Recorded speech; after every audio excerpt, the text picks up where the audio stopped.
하나님 말씀 다니엘 11장 28절에서 35절의 말씀입니다. 다니엘 11장 28절에서 35절의 말씀 우리 한 목소리로 같이 읽도록 하겠습니다. 다니엘 11장 28절에서 35절입니다. 시작. 북방 왕은 많은 재물을 가지고 본국으로 돌아가리니 그는 마음으로 거룩한 언약을 거스르며 자기 마음대로 행하고 본토로 돌아갈 것이며 작정된 기한에 그가 다시 나와서 남방에 이를 것이나 이번이 그 전번만 못하리니 이는 기띔의 배들이 이르러 그를 칠 것임이라. 그가 낙심하고 돌아가면서 맺은 거룩한 언약에 분노하였고 자기 땅에 돌아가서는 맺은 거룩한 언약을 배반하는 자들을 살필 것이며 군대는 그의 편에 서서 성소 곧 견고한 것을 더럽히며 매일 드리는 제사를 폐하며 멸망하게 하는 가증한 것을 세울 것이며 그가 또 언약을 배반하고 악행하는 자를 속임수로 타락시킬 것이나 오직 자기의 하나님을 아는 백성은 강하여 용맹을 떨치리라. 백성 중에 지혜로운 자들이 많은 사람을 가르칠 것이나 그들이 칼날과 불꽃과 사로잡힘과 약탈을 당하여 여러 날 동안 몰락하리라. 그들이 몰락할 때에 도움을 조금 얻을 것이나 많은 사람들이 속임수로 그들과 결합할 것이며 또 그들 중 지혜로운 자 몇 사람이 몰락하여 무리 중에서 연단을 받아 정결하게 되며 희게 되어 마지막 때까지 이르게 하리니 이는 아직 정한 기한이 남았음이라. 아멘. 오늘 말씀의 제목은 악의 세력이 득세할 때라는 제목으로 말씀을 나눕니다. 우리가 지금 보고 있는 이야기는 바사 시대부터 세상 종말 때까지의 역사 전개 과정을 보여주면서 특히 이 11장은 헬라 제국이 분열해서 등장할 네 왕국 가운데 남방 톨레미 왕국 그리고 북방 셀류쿠스 왕조 사이에서 여러 세대에 걸친 그 전쟁에 대한 묵시를 보고 있습니다. 북방에 이제 우리가 지금 보고 있는 장면은 오늘 본문의 이야기는 북방 시리아의 안티오쿠스 4세 에피파네스와 애굽의 톨레미 필로메토르라는 사람의 이 사이에서 전쟁 장면인데요. 특별히 제2차 전쟁에서 이 남방 왕 애굽의 이 필로메토르가 대패하고 포로로 잡히는 신세가 됩니다. 그러자 애굽에서는 필로메토르의 동생을 왕위에 앉히게 되고 북방왕 안티오쿠스 에피파네스는 포로로 잡아간 그 북방왕 필로메토르와 협상을 시작하죠. 그러면서 포로로 잡힌 이 멜로메토르를 자기가 애굽 왕으로 다시 복위시켜 줄 테니까 대신 자기에게 충성하라 이렇게 이야기를 합니다. 그러면서 그 조건을 이 필로메토르가 수락을 합니다. 그러면서 애굽 왕위에 복위를 하게 돼요. 그런데 애굽 왕위에 복위하자마자 이 북방 왕 에피파네스와의 약조를 어기고 도리어 동생과 더불어서 에피파네스에 대항하게 됩니다. 자, 이 장면으로 이어져서 오늘 이야기예요. 자, 내용 관찰 문제 1번을 보시면은 북방 왕은 언약에 대해 어떤 태도와 행동을 보입니까? 먼저 28절을 다시 한번 읽어보겠습니다. 시작.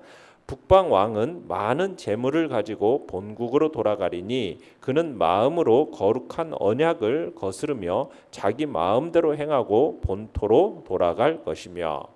자, 이 안티오쿠스 4세는 애굽을 통째로 삼키려는 그런 계획 가운데서 남방 애굽왕 필로메토르하고 조약을 맺으면서 그를 이렇게 애굽왕으로 복위를 시켜줬는데 이 필로메토르가 조약을 파기하면서 이 계획이 애굽을 통째로 삼키려는 계획이 수포로 돌아갑니다. 그러자 이 안티오쿠스 4세가 애굽에서 많은 약탈물을 전리품을 가지고 이제 자기 지역 시리아로 돌아가게 됩니다. 그런데 시리아로 돌아가기 전에 예루살렘에 진격해가지고 많은 유대인을 학살합니다. 그리고 성전 안에 있는 보물을 약탈해 가요. 그런데 이 에피파네스가 예루살렘을 공격한 이유가 있는데 그건 뭐냐면 예루살렘에서 반란이 일어났다는 소식을 들었기 때문입니다. 당시 안티오쿠스 에피파네스가 애굽에서 철군하던 때에 유대인들 사이에 한 소문이 퍼졌어요. 그 무슨 소문이었냐면 이 에피파네스가 죽었다라는 소문이 나돈 겁니다. 그러자 에피파네스 4세에 의해서 해임된 대제사장 야손이라는 사람을 중심으로 해가지고 나라의 독립을 찾기 위한 일이 벌어져요. 그래서 예루살렘에 주둔하고 있던 시리아 군대를 몰아냅니다. 그러자 이 안티오쿠스 에피파네스 4세가 이제 예루살렘으로 진격해가지고 유대인들을 학살합니다. 그리고 성전에 난입하고 보물을 약탈해가죠. 자, 이런 일이 벌어지고 나서 이제 안티오쿠스 에피파네스가 이제 돌아갔다가 제 3차로 이제 애굽을 침공하는 일들이 일어나는데 그 3차 침공에서도 실패해요. 그러면서 회군하면서 또다시 예루살렘을 공격해가지고 초토화를 시키는데 그 빌미를 제공한 것이 아까 얘기했던 그대로죠. 그러니까 애굽 정복에 실패한 분풀이를 예루살렘에 다 쏟아놓는 거예요. 그러면서 예루살렘을 사륙과 약탈의 아수라장으로 바꾸어버립니다. 그게 이제 29절에서 35절까지의 이야기예요. 자, 북방한 안티오코스 4세 그리고 남방왕 필로메토르가 이제 제 3차 충돌로 인해서 이제 안티오코스 4세가 전쟁 가운데서 이제 패하면서 다시 돌아가는 중에 이제 유대인에 대한 박해 이야기인데 이게 이제 주전 160년 경에 발생을 한 사건입니다. 자, 우리 29절부터 31절까지를 한번 읽어보겠습니다. 시작. 작정된 기한에 그가 다시 나와서 남방에 이를 것이나 이번이 그 전번만 못하리니 이는 기띔의 배들이 이르러 그를 칠 것임이라. 그가 낙심하고 돌아가면서 맺은 거룩한 언약에 분노하였고 자기 땅에 돌아가서는 맺은 거룩한 언약을 배반하는 자들을 살필 것이며 군대는 그의 편에 서서 성소 곧 견고한 곳을 더럽히며 매일 드리는 제사를 폐하며 멸망하게 하는 가증한 것을 세울 것이며. 자, 안티오쿠스 4세가 이제 지금 2년 뒤에 이제 다시 애굽을 침공했는데 그 침공이 뭐라고 그럽니까? 전번만 못하리니 29절에 그러죠. 남방에 이를 것인데 전번만 못하다. 이유는 30절에 이렇게 얘기합니다. 이는 기띔의 배들이 이르러. 여기서 이 기띔의 배는 뭐냐면 로마의 함대를 얘기합니다. 로마의 함대가 애굽을 지원한 거예요. 결국 로마의 그 강한 힘을 알고 있었던 이 안티오쿠스 4세가 울며 겨자 먹기식으로 다시금 본토로 돌아갈 수밖에 없게 된 겁니다. 그러자 이제 시리아로 돌아가면서 또다시 뭐예요? 예루살렘으로 진격해서 유대인들을 학살하는 겁니다. 그리고 성전을 더럽히는 만행을 저지른 거예요. 구약 의경인 마카비서에 따르면은 이때 안티오쿠스 4세가 유대인 약 10만 명 가량을 학살했다고 합니다. 그리고 4만 명 가량을 노예로 팔아버렸고 성전의 보물들을 약탈하는가 하면 그 당시에는 할례, 제사, 안식일 제도 이걸 다 폐하고 성소를 더럽혔다고 그래요. 이것이 30절 후반과 31절에 나오고 있는 예언의 내용입니다. 안티오쿠스 4세는 이전 이후에 그 어떤 박해부자보다도 더 극심하게 유대인들을 박해했습니다. 그래서 적그리스도의 예표로서 이 사람을 얘기하죠. 자, 33절을 읽어보겠습니다. 33절 시작. 백성 중에 지혜로운 자들이 많은 사람을 가르칠 것이나 그들이 칼날과 불꽃과 사로잡힘과 약탈을 당하여 여러 날 동안 몰락하리라. 자, 여기서 지혜로운 자들은 누구냐면 하나님의 율법을 아는 종교 지도자들을 가리킵니다. 이 사람들이 안티오쿠스 4세의 율법 파괴에 대항하면서 백성들에게 율법을 버리지 말라고 그렇게 가르칠 거라는 거죠. 자, 그리고는 이들은 그로 인해서 시리아 당국 안티오쿠스 에피파네스로 인해서 어떤 칼날, 불꽃, 사로잡힘, 약탈 이런 상징적인 말로서 어마어마한 박해를 받게 되고 거의 몰락하게 될 거라는 거예요. 실제로 이 안티오쿠스 4세는 율법을 파괴하는 자신의 정책을 따르지 않는 그런 사람들을 무차별로 학살을 했어요. 노예로 팔아버렸고 그리고 재산을 몰수하는 일들을 했었죠. 내용관찰 문제 2번입니다. 자, 북방 왕에 대한 사람들의 두 가지 반응은 무엇입니까? 자, 32절을 읽어보겠습니다. 32절 시작. 그가 또 언약을 배반하고 악행하는 자를 속임수로 타락시킬 것이나 오직 자기의 하나님을 아는 백성은 강하여 용맹을 떨치리라. 자, 여기서 보면 상반된 두 부류의 사람들에 대해서 예언을 하고 있죠. 먼저 상반절은 하나님에 대한 믿음을 버린 배교자들에 대한 예언입니다. 언약을 배반하고 악행하는 자. 이건 뭐냐면 안티오쿠스 4세의 그 헬라와 정책에 따라서 하나님의 율법을 버리고 악을 행하는 자들을 가리키는 겁니다. 그러니까 안티오쿠스 에피파네스가 이들을 속임수로 타락시킨다라는 것은 뭐냐면 관직을 부여하고 재물을 주고 그러면서 자신의 정책을 계속 지지하게 된다라는 것을 의미하는 겁니다. 자, 그런 유대인들 중에서도 이 안티오쿠스 4세의 그 헬라와 정책을 지지하며 충실하게 따르는 이런 배교자들이 있는가 하면은 그에 반대해서 한거하는 소수의 자기의 하나님을 아는 백성도 있게 될 것을 얘기하죠. 이 사람들은 참 하나님의 백성이고 남은 자들입니다. 그러니까 이스라엘 백성 가운데서 하나님과 친밀한 교제를 통해서 그분의 속성을 올바로 알고 그분의 뜻대로 행하며 살아가는 사람들을 지칭하는 겁니다. 자, 이런 사람들은 배교와 그 시련의 때에도 자기의 정체성을 지켜내고 믿음을 잃지 않고 신실한 백성으로 남아 있을 수 있었던 겁니다. 자, 이 사람들은 더 구체적으로는 이 셀루쿠스 왕조, 이 에피파네스의 통치와 정책에 반대하면서 하나님에 대한 경건을 추구하는 경건주의자들로 구성된 유대 저항 세력을 가리킵니다. 그 가운데서도 가장 유명한 사람들이 누구냐면 제사장 마따디아의 아들들인데 유다, 요나단, 시몬 이 아들들이 있었어요. 그 가운데서도 유다를 가리켜서 망치를 의미하는 마카비라고 칭해졌는데 이 형제들을 마카비의 형제들이라고 불렀습니다. 이들이 이끄는 유대 저항 세력이 하나님에 대한 어떤 순교적인 헌신 그리고 경건한 삶을 목표로 정하고서는 이 안티오쿠스 에피파네스 셀루쿠스 왕조의 폭력으로 저항을 하게 됩니다. 그래서 34절을 읽어보겠습니다. 시작. 그들이 몰락할 때 도움을 조금 얻을 것이나 많은 사람들이 속임수로 그들과 결합할 것이며. 자, 지혜로운 자들이 시리아 당국들에 의해서 셀루쿠스 왕조에 의해서 박해를 당하는 과정 가운데 누군가에 의해서 도움을 받을 거라는 예언입니다. 고난을 당할 때 얻을 도움. 이건 아마 이 안티오쿠스 에피파네스에 대항하던 저항 운동을 펼치던 마카비 형제들을 통해서 도움을 받을 것을 의미하는 겁니다.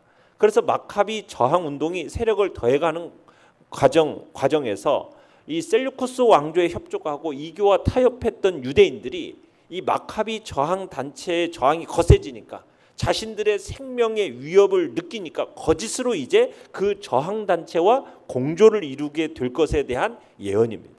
생명을 부지하기 위해서 처음에는 안티오쿠스 4세 쪽에 빌붙었다가 상황이 마카비 저항단체 쪽으로 유리해지니까 본심을 숨기고 이제 마카비 형제들과 동조하게 된다는 거죠. 35절을 읽어보겠습니다. 35절 시작.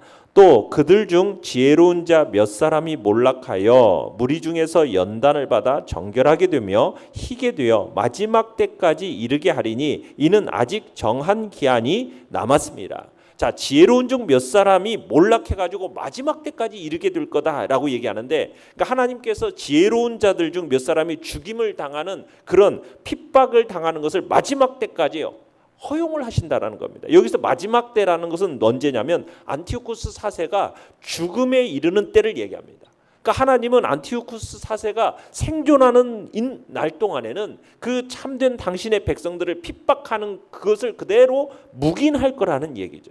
그러니까 하나님께서 당신의 백성들에 대한 박해를 그날이 다할 때까지 허용하시는데 이유는 뭡니까? 무리 중에서 연단을 받아 정결하게 되며 희게 되어라고 밝히고 있죠. 그러니까 하나님께서 악한 자들의 박해를 통해서 그들을 연단하심으로써 그들을 정결케 하신다는 거죠. 백성들 중에서 가라지를 가려내어서 백성들을 순수하게 하기 위해서 뭐 하시겠다? 안티오쿠스 4세가 생존한 날 동안에는 백성들의 어떤 핍박을 묵인한다라는 이야기를 하고 있는 겁니다. 자, 연구와 묵상 문제 3번입니다. 사람들은 왜 지혜로운 자들의 가르침을 받기보다는 속임수에 쉽게 넘어갈까요? 우리가 33절에 보면 칼날과 불꽃과 사로잡힘과 약탈을 당한다. 이건 어마어마한 박해를 받기 때문에 여러분, 소수의 무리를 제외한 대다수의 사람들은 신앙을 버리고 배교의 길로 가게 된다는 거죠. 그러니까 많은 사람들이 생명의 그 위협 앞에서는요, 신앙을 버리고 배교의 길로 가게 되고 또 쉽게 너무나도 속임수에 넘어간다라는 것을 이야기하는 겁니다. 여러분, 이러한 현상은 세상 마지막에 이르러서 적그리스도가 출현하고 하나님의 백성들을 박해할 때도 동일하게 나타나게 될 거라고 우리 주님은 말씀하셨어요. 세상 마지막 때에 이 안티오쿠스 에피파네스 이상으로 적그리스도가 나타나서 하나님의 백성들을 박해할 때가 온다라는 거예요. 그래서 자신을 따르지 않는 사람들은 사로잡고 죽이고 약탈하고 그런 일들이 일어나게 되면은 이런 상황 속에서 많은 하나님의 백성들이 배교의 길을 걷게 될 거라는 거예요. 그러면서 주님이 뭐라고 말씀하시냐면 인자가 올 때에 세상에서 믿음을 보겠느냐 이렇게 말씀하셨어요. 이런 주님의 말씀은 마지막 때가 되면 그야말로 눈 뜨고 찾아볼래야 믿음을 가진 자를 찾아보기가 힘들다라는 그런 의미의 말씀인 거예요. 이런 주님의 말씀은 오늘날 우리가 살아가는 이 나라 가운데서 뭐 기독교가 쇠퇴한다고는 하지만은 그다지 실감이 나지 않는 말씀이긴 해요. 그러나 안티오쿠스 에피파네스가 그랬던 것처럼 칼로 정말 목숨을 해하고 불구덩이에 정말 그 몸을 던져놓고 또 사로잡아서 자유를 빼앗아가고 노예와 같은 그런 비참한 삶을 살게 하고 땀 흘려 모은 재산을 정말 약탈하는 일이 벌어진다고 한번 생각해 보자는 거예요. 그때에도 정말 우리들의 신앙을 지켜낼 수 있겠느냐는 거예요. 목숨 내걸고 불같은 그 고난에 던져지더라도 내가 가진 모든 것을 다 빼앗기더라도 그 신앙만은 포기하지 않을 수 있겠느냐, 우리에게 질문하는 거죠. 우리가 코로나 시대를 지나면서 우리의 신앙의 모습들을 지금 많이 보고 있죠. 어느덧 몇 년 동안 코로나로 인해서 예배에 참여하지 못하도록 하니까 예배에 지금은 나오지 못하는 사람들이 지금 계속 생겨나는 거예요. 예배 자리에 오질 않는 거죠. 그런데 나중에 이것보다 더 심한 극심한 핍박과 환난 속에서 과연 그 믿음을 지켜낼 자가 얼마나 있겠느냐. 믿음을 주님이 찾아보고자 해도 찾아볼 수 없는 불신의 자리에 서 있을 사람들이 많다. 주님은 그렇게 얘기하시는 겁니다. 느낀 점 4번입니다. 악한 권세자로 인해 나타나는 두 종류의 사람들을 보면서 무엇을 느낍니까? 주님이 우리하신 그 말씀에 믿는 믿음을 가진 자를 보겠느냐라는 그 탄식의 말씀 앞에서 우리는 심각하게 우리 자신들의 신앙을 점검해 봐야 함을 느끼는 겁니다. 비록 그날에 임할 시험과 환난이 크고 고통스럽겠지만 우리가 지금 이에 대해서 정확하게 인식하고 장차 임할 그 큰 환난 앞에서도 믿음을 지키기 위해서 우리가 연단을 계속해서 더더욱 하나님을 의지하는 훈련을 해 나가야 할 것입니다. 하나님의 도움을 인해서 반드시 승리자로 우리는 설 것이기에 비록 믿음을 지키는 자가 극소수일지라도 나는 바로 그 자리에 서야겠다라는 결단이 우리 안에 있어야 할 것입니다. 최후의 승리를 거두고 하나님의 나라를 차지하며 영광을 누리게 될 그러한 자리에 우리가 있겠다라는 결단이 필요한 거죠. 그날이 임할 거라는 성경의 경고는 반드시 우리에게 주어져 있습니다. 그 예언대로 지금 다니엘 시대 때도 다니엘이 이런 일이 일어나게 될 것을 미리 예언을 했어요. 그리고 그 예언대로 되었습니다. 우리 주님도 그렇게 예언을 했어요. 그러면은 그 예언대로 반드시 그날이 올 거예요. 그 날에 대해서 우리가 각성하지 않는 어떤 타성적인 신앙을 가지고 그저 무감각한 신앙을 가지고 형식적인 신앙생활로 만족한다면 분명 그 불같은 시련이 올 때 그 시련 앞에 감당치 못할 변절자들, 배도자의 자리에 서게 될 거라는 것을 우리는 기억해야 된다는 거예요.